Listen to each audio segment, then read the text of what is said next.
Dear friends, I am Padre Ángel Espinosa de los Monteros. It is a pleasure to be with you to discuss one of the most beautiful topics there is, Christ, King of the universe.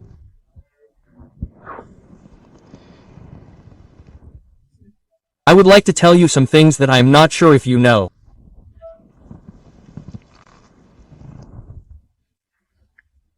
It is the last Sunday of the liturgical year, and it reminds us that Christ is the true King who must reign in our hearts.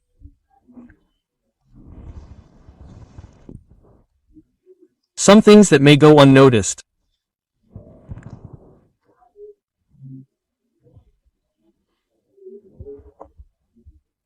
The feast was instituted after World War I, amid the growth of communism in Russia and on the occasion of the 1600th anniversary of the Council of Nicaea, held in 325. Pope Pius instituted the feast in 1925 with the encyclical Quas Primas.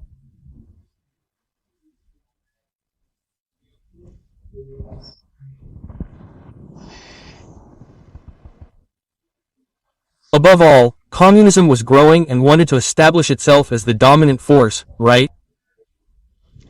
Christ is the only King of the universe. St. Paul VI gave this solemnity its current name and date. In 1969, Pope Paul VI gave the feast its current title, the Solemnity of our Lord Jesus Christ, King of the Universe, and moved it to the last Sunday of the liturgical year.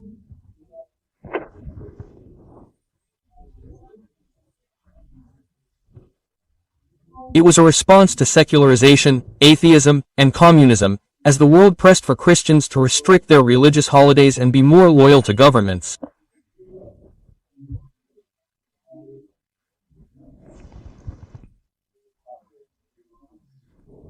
Pope Pius XII wrote, "For if everything has been given to Christ our Lord, all power in heaven and on earth has been given to him, if men, having been redeemed by his blood, are subject by a new title to his authority."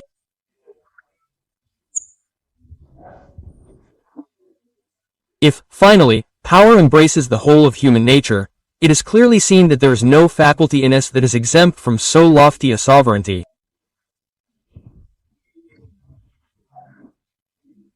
It is therefore necessary that Christ reign in the intelligence of man, which must firmly and constantly assent with perfect obedience to the revealed truths and to the doctrine of Christ.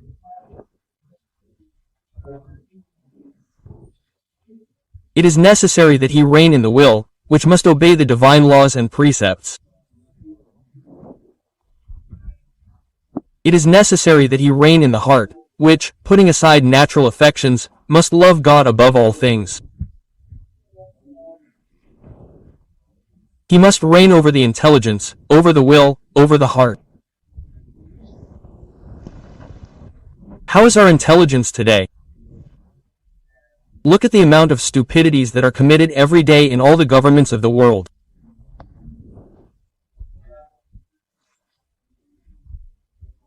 The amount of suffering they bring to the people, the wars, the injustices, social inequalities, for not letting Christ reign in the intelligence, in the will, that each person does what they want.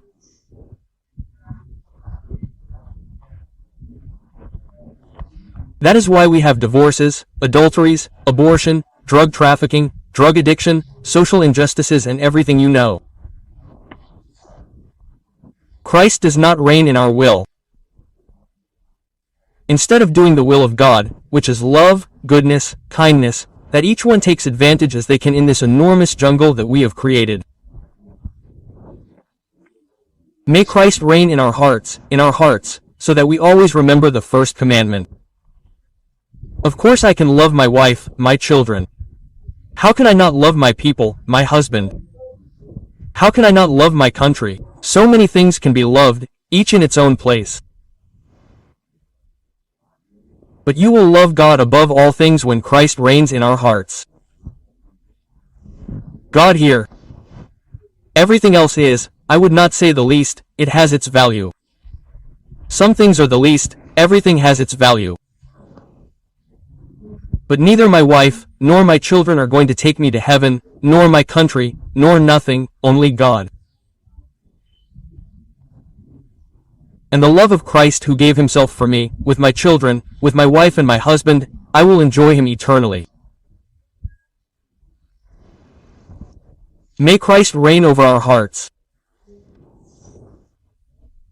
This feast is celebrated by many Protestants, Anglicans, Lutherans, Methodists, Presbyterians because of the importance of the feast, Christ the King. Even if they do not believe everything that we Catholics believe. What else can I tell you on this day of Christ the King?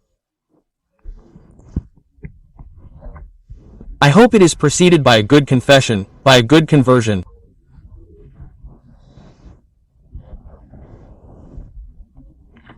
The day before, the day of Christ the King, everyone goes to Mass, and all those who can receive communion, those who for some reason cannot, should receive communion within themselves, make a spiritual communion, and let us all say to him in our hearts, "Long live Christ the King."